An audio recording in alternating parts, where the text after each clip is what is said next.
Hello students, a very good morning to all of you. I hope you're fit and fine at your home and learning from there only. So students, we will continue the chapter from class 8th, chapter number 10, reaching the age of adolescence. Students, I had already explained you about the gist of this chapter. So, what we have learned in the previous video, we will recall it once. Adolescence. I have told you what is adolescence. It is the stage of growth and maturity that attains the years 11 years to 18 years. Okay एक ऐसी growth and maturity की stage, ठीक है, जो 11 से 18 years या 19 years तक के पीरियड ऑफ टाइम तक चलती है, जिसमें बहुत सारे हमारे फिजिकल या फिर मेंटल डेवलपमेंट यानी चेंजेस आते हैं.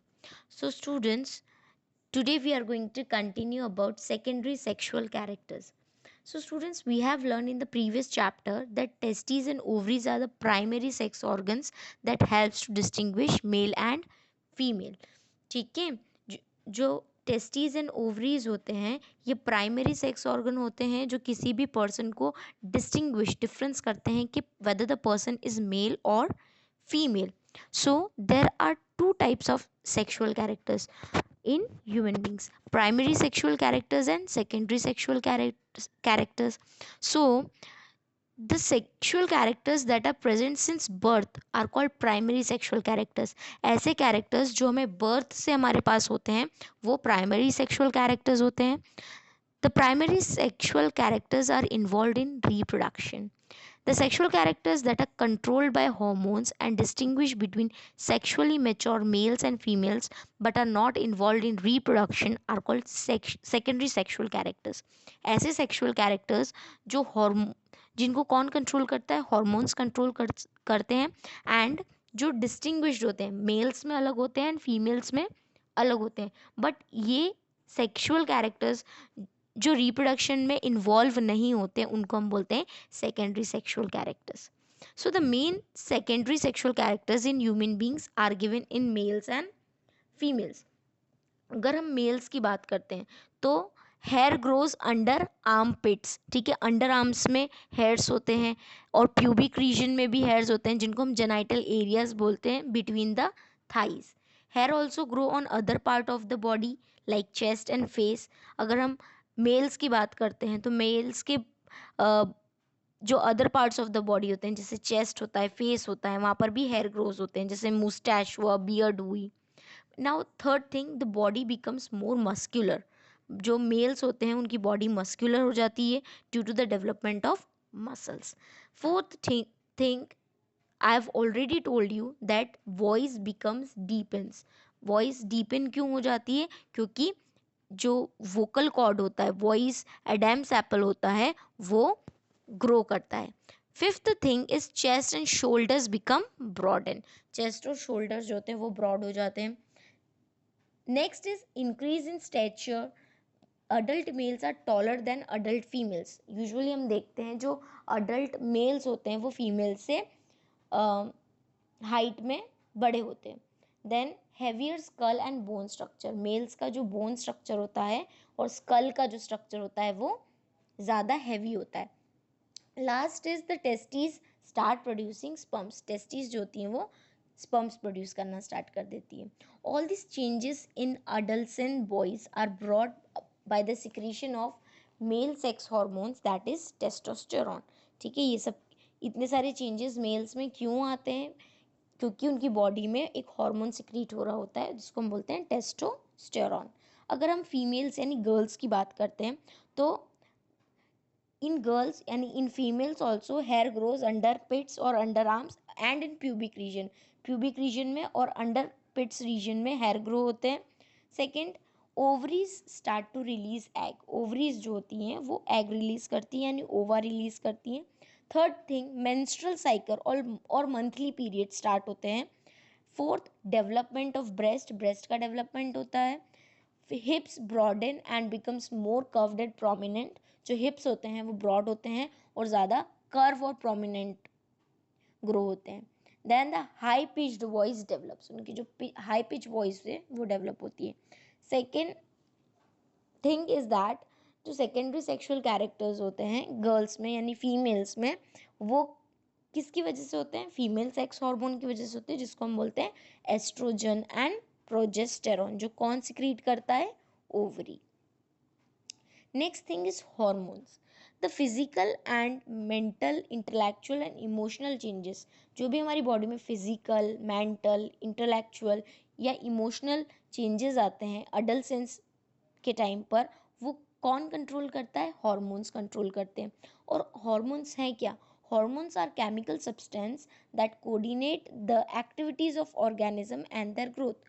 हॉर्मोन्स ऐसे केमिकल सब्सटेंस हैं जो हमारी बॉडी की यानी ऑर्गेनिज्म की बॉडी की हर एक एक्टिविटी को कंट्रोल करते हैं, उनकी ग्रोथ को भी कंट्रोल करते हैं। ओके, ये किसकी तरह एक्ट करते हैं? They act as messenger. किसकी तरह एक्ट करेंगे? मैसेंजर की तरह एक्ट करेंगे, इसलिए इनको केमिकल मैसेंजर बोला जाता है हमारी बॉडी के।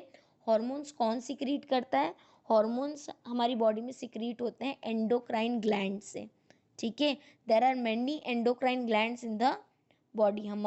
हमारी बॉडी में बहुत सारे एंडोक्राइन ग्लैंड्स होते हैं। ठीक है, now let us know how the endocrine system works. Endocrine glands जो होते हैं वो हार्मोन रिलीज करते हैं जो डायरेक्टली ब्लड स्ट्रीम में यानी ब्लड में चले जाते हैं। जो हार्मोन्स हैं that are transported by the blood circulation, जो हमारी पूरी बॉडी में ब्लड सर्कुलेट करता है, ब्लड ट्रांसपोर्ट होता है, उसी के ज़रिए हॉर्मोन्स भी ट्रांसपोर्ट होते हैं। हॉर्मोन्स जो होते हैं केमिकल मैसेंजर की तरह काम करते हैं, जो कि इंफॉर्मेशन और इंस्ट्रक्शन कैरी करते हैं। ठीक है, हॉर्मोन्स एक स्पेसिफिक बॉडी पार्ट तक पहुंचते हैं, यानी किसी ऑर्गन या किसी टिश्यू तक पहुंचते हैं, वहां तक अपना मैसेज पहुंचाते हैं। एंड वो बॉडी पार्ट, उस बॉडी पार्ट को हम क्या बोलते हैं? Target site. तो target site respond to the hormone, और टारगेट साइट क्या करती है? हॉर्मोन्स को रिस्पॉन्ड करती है। Okay, next is role of hormones in initiating reproductive function. Hormones का क्या रोल होता है?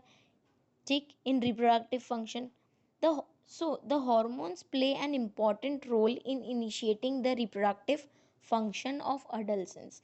जो हमारी बॉडी में जितने भी फंक्शंस होते हैं, मतलब रिप्रोडक्टिव फंक्शंस जो होते हैं, उनको कंट्रोल करने का काम होता है हॉर्मोन्स का।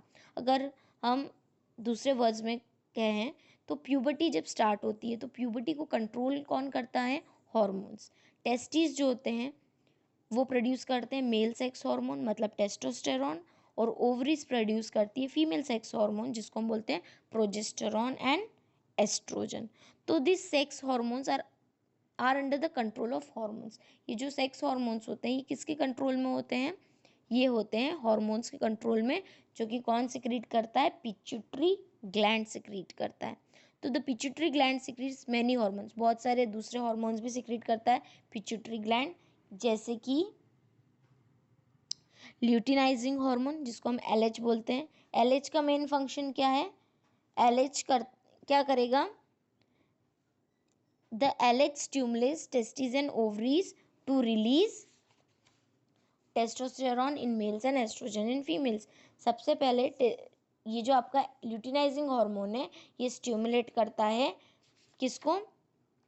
टेस्टिस और ओवरीज को, ताकि वो टेस्टोस्टेरॉन और एस्ट्रोजन सिक्रीट कर सके। अनदर हार्मोन, दूसरे भी हार्मोन्स होते हैं जैसे मेमोरी ग्लैंड डेवलप होता है, ठीक है, inside the breast. The secretion of sex hormone results in the development of secondary sexual character. जैसे ही सेक्स हार्मोन सिक्रीट हो जाते हैं वैसे ही किसका डेवलपमेंट होता है? सेकेंडरी सेक्सुअल कैरेक्टर्स का, मेल्स और फीमेल्स में। Now reproductive phase of life in humans, उससे पहले हम देखेंगे the onset of puberty is controlled by hormones. आप इस पिक्चर में देख रहे होगे hormones from pituitary stimulates testis and ovaries to release testosterone. Hormones कहाँ से सिक्रीट हो रहे हैं? पिट्यूटरी ग्लैंड से सिक्रीट हो रहे हैं। वो क्या करेंगे? टेस्टिस और ओवरीज को स्टिमुलेट करेंगे कि आप टेस्टोस्टेरॉन और एस्ट्रोजन हार्मोन को सिक्रीट करो। जैसे ही टेस्टोस्टेरॉन और एस्ट्रोजन सिक्रेट हो जाएंगे, they are release in the blood stream में रिलीज हो जाएंगे, and it will go to the and it will stimulate the body to at the change of puberty. Now, reproductive phase of life in humans. Adolescents become capable of reproduction when the testes in boys start producing sperms and the ovaries in girls start producing ova. ठीक है, adolescence जो होती है एक ऐसी stage है जहाँ पर क्या होता है, हमारी बॉडी मीन्स अगर बॉयज़ की बात करें, मेल्स की बात करें, तो वहाँ पे टेस्टीज़ का डेवलपमेंट होता है। ठीक है, टेस्टीज़ जो होती है वो स्पर्म प्रोड्यूस करती हैं, ओवरीज जो होती हैं गर्ल्स में वो ओवा यानी एग्स प्रोड्यूस करती हैं। Now in female the reproductive phase, जो फीमेल्स में रिप्रोडक्टिव फेज होता है यानी प्यूबर्टी होती है, वो 10 या 12 ईयर्स की एज से स्टार्ट हो जाती है और जनरली वो चलती है 45 से 50 ईयर्स तक। ठीक है, now the capacity of producing gametes last for a much longer time in males than in females. अगर हम मेल्स और फीमेल्स की बात करते हैं तो मेल्स में जो गैमेट प्रोडक्शन होता है ये ज़्यादा टाइम तक होता है as compare to females. In man reproductive phase जो होता है वो स्टार्ट होता है 14 या 15 ईयर्स से और कब तक चलता है, as long as he is healthy throughout his life. जब तक पर्सन मेल हेल्दी रहेगा तब तक उसकी रिप्रोडक्टिव लाइफ चलती रहेगी। Okay, now students, this is all about this video. मैं आपको मेंस्ट्रुएशन साइकिल और एक्सप्लेन कर देती हूँ। द सेक्सुअल साइकिल, जो सेक्सुअल साइकिल होती है फीमेल्स में उसको बोलते हैं menstruation cycle. See when a girls reaches puberty, जब भी कोई गर्ल एक प्यूबर्टी एज पर आती है तो जो सेक्स हार्मोन होता है oestrogen causes either by the ovaries to release ovum in the fallopian tube. ठीक है, कि वैन एवर द गर्ल, ठीक है, जब भी कोई गर्ल एक प्यूबर्टिक एज पे पहुंचती है तो उसके जो सेक्स हार्मोन्स होते हैं एस्ट्रोजन जो होता है वो क्या करता है, ओवरीज से एग को रिलीज करवाता है। ठीक है, कहाँ रिलीज होंगे, in the fallopian tube. Ovum जो है वो फैलोपियन ट्यूब में रिलीज हो जाएंगे and once in about 28 to 30 days. ठीक है, हर मंथ में एक एग रिलीज होता है हर एक ओवरी से साइमल्टेनियसली। ठीक है, इस प्रोसेस को हम बोलते हैं ओव्यूलेशन। ओव्यूलेशन क्या है, release of ovum from the ovary is ovulation.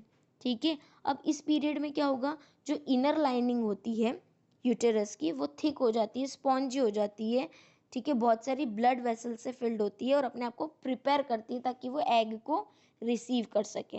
अब in case mature eggs get fertilize, अगर ये मेच्योर एग फर्टिलाइज्ड हो जाता है स्पर्म से फैलोपियन ट्यूब में तो it will start divide into the embryo, फिर वो एम्ब्रियो में डेवलप होने लग जाता है। एंड एम्ब्रियो जो होता है वो कहाँ जाके इम्प्लांट हो जाता है, यूटेरस की लाइनिंग पे जाके इम्प्लांट हो जाता है। इस प्रोसेस को हम बोलते हैं प्रेगनेंसी।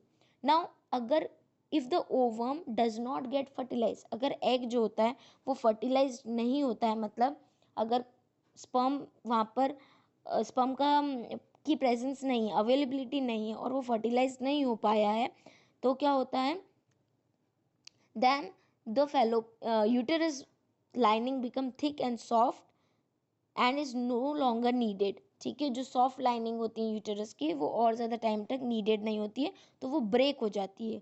ब्रेक होने के बाद क्या होता है, जो थिक और सॉफ्ट इनर लाइनिंग होती है यूटेरस की वो ब्लड के साथ और डेड ओवम के साथ वेजाइना से बाहर आ जाती है in the form of blood, जिसको हम बोलते हैं मेंस्ट्रुएशन पीरियड। मेंस्ट्रुएशन पीरियड बेटा 3 to 5 डेज तक लास्ट करता है। नाउ व्हेन मेंस्ट्रुएशन ओवर, जब मेंस्ट्रुएशन पीरियड ओवर हो जाता है तो वापस से जो यूटेरस की इनर लाइनिंग है वो अपने आप को फिर से बिल्डअप करना स्टार्ट करती है ताकि वो नेक्स्ट मंथ के एग को फिर से रिसीव कर सके। और अगर वो फिर से रिसीव नहीं कर पाती है, मतलब अगर फर्टिलाइजेशन नहीं होता, तो ये प्रोसेस कंटिन्यूस रहता है। Menstrual cycle repeats in women after about 28 to 30 days. ठीक है, ये जो मेंस्ट्रुअल साइकिल होती है फीमेल्स में ये हर 28 से 30 डेज में रिपीट होती है, मतलब हर मंथ रिपीट होती है। ठीक है, जब तक ओवम जो होता है वो फर्टिलाइज नहीं हो जाता। Now if ovum gets fertilize, अगर ओवम फर्टिलाइज हो जाता है तो मेंस्ट्रुएशन पीरियड यहीं पे स्टॉप हो जाता है और फीमेल जो होती है वो प्रेग्नेंट होती है। The fertilized egg gets embedded in the uterus for further development. फिर फर्टिलाइज्ड एग जो होता है वो वहीं पे यूटेरस में अटैच हो जाता है और आगे जा करके एम्ब्रियो में डेवलप हो जाता है। Now students, next topic is मेना आर्क एंड मेनोपॉज। मेना आर्क जो होता है ना, ये स्टार्टिंग है फर्स्ट मेंस्ट्रुअल फ्लो को हम बोलते हैं मेना आर्क। ठीक है, मतलब एक गर्ल जब प्यूबर्टिक एज पे पहुंचती है और when ever it reaches the first menstrual flow, जब भी उसकी लाइफ में फर्स्ट मेंस्ट्रुअल फ्लो होता है, मतलब फर्स्ट बार मेंस्ट्रुएशन पीरियड्स आते हैं, तो उसको हम बोलते हैं मेना आर्क। ठीक है, नाउ मेनोपॉज। मेनोपॉज क्या है? Last period means when ever the female receives the last menstrual flow or the menstrual flow gets stopped in her life, then it is known as menopause. menopause मतलब last menstrual period, उसके बाद किसी उस female को अगर menstrual periods नहीं आते हैं तो उसको हम बोलते हैं menopause। ठीक है, ये होता है 45 से 50 ईयर्स की एज में। So students, this is all about this video. In next video we will going to learn about the determination of sex of a baby. I hope you are well understood by this video.